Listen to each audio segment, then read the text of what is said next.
नमस्कार, मैं हूं नम्रता, लॉ ऑफ अट्रैक्शन कोच और योगा ट्रेनर। मैं आपको आज बताने वाली हूँ स्क्रिप्टिंग टेक्निक, जिसमें हम स्क्रिप्ट करते हैं, चीज़ों को लिखते हैं और चीज़ें बहुत जल्दी मैनिफेस्ट हो जाती हैं। हम हमेशा सोचते हैं ना कि हम अलाइनमेंट में होंगे तो चीज़ें कैसे मैनिफेस्ट होंगी। हम स्क्रिप्टिंग, हम जिस तरह से हम फिल्मों को देखते हैं ना, स्टेप बाय स्टेप कहानियाँ लिखती है, वैसे अपनी कहानी हम खुद क्रिएट करेंगे लिख के। और वो कैसे, वो मैं आपको बताने वाली हूँ। देखिए, स्क्रिप्टिंग मेथड बहुत ही इजी और बहुत ही एफर्टलेस है। अगर आप ध्यान से देखें और बारीकी से चीज़ों को क्लैरिटी से लिखें ना, स्पष्टता होनी चाहिए आपको। जैसे एग्जांपल मैं दूं कि आपको अगर कोई XYZ जॉब चाहिए और किसी बड़ी सी कंपनी में चाहिए, अगर इफ पॉसिबल, अगर आपको पता है कि मतलब वो कंपनी कैसी है, आपका पोस्ट क्या है, एग्जैक्ट आपकी सैलरी कितनी होनी चाहिए, तो आप उसको लिखें एग्जैक्ट। अब आप वैसा कुछ नहीं कर सकते कि हाँ आप अभी 20,000 कमा रहे हैं और आप कहें कि 1 लाख। अगर आप एक्सेप्ट है आपके माइंड को कि आप 1 लाख कमा सकते हो, तो फिर आप लिखो। लेकिन अगर आप 20 है तो आप 30 पे जाइए, 30 है तो आप 40 भी स्टेप लेना सीखिए। क्योंकि हमारा माइंड, अगर मैं कहूँ अभी मुझे 1 करोड़ मिल जाए, क्या मैं एक्सेप्ट विश्वास कर सकती हूँ इस बात पे? नहीं कर सकती हूँ। तो चीजें धीरे धीरे होती, भी स्टेप लेना सीखिए।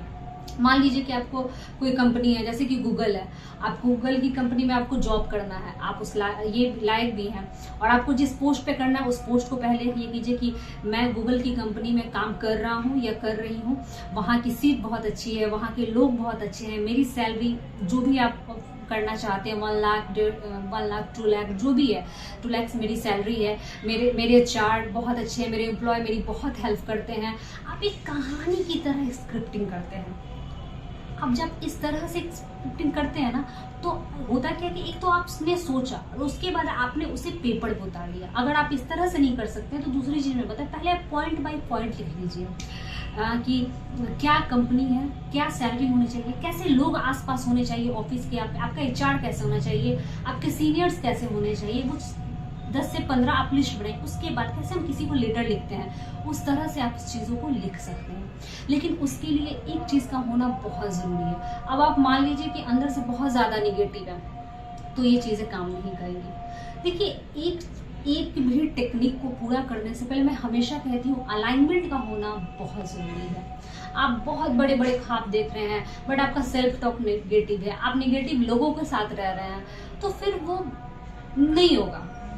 देखिए, कोई भी, अगर मेरी सैलरी 30,000 है तो मैं एक्सपेक्ट करूँ कि कुछ दिनों में मेरी सैलरी 40 हो जाए या 50 हो जाए, ये मेरा माइंड भी एक्सपेक्ट करेगा। और मतलब मैं समझूंगी कि हाँ इतना हो सकता है। मैं एक ही बार कहूँ कि मेरी 2 लाख सैलरी हो जाए, होगी? नहीं होगी, बिकॉज मैं खुद ही इस चीज पे बिलीव नहीं कर पा रही हूँ कि वो होगा। तो वो कैसे होगा?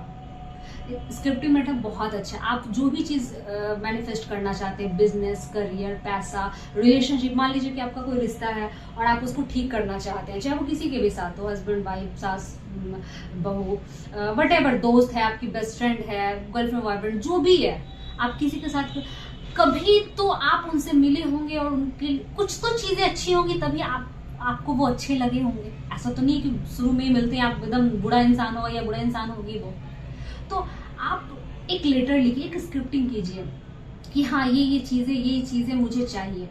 चाहे जॉब में आप फील कीजिए कि जब आपको वो पोस्ट मिल जाएगी तो आप कैसा महसूस करोगे। जब आपकी सैलरी 1 लाख होगी तो आप क्या क्या शॉपिंग कर सकते हैं, आप क्या क्या खरीदेंगे, एग्जैक्ट एक एक चीज को स्टेप बाय आप स्टेप लिखेंगे।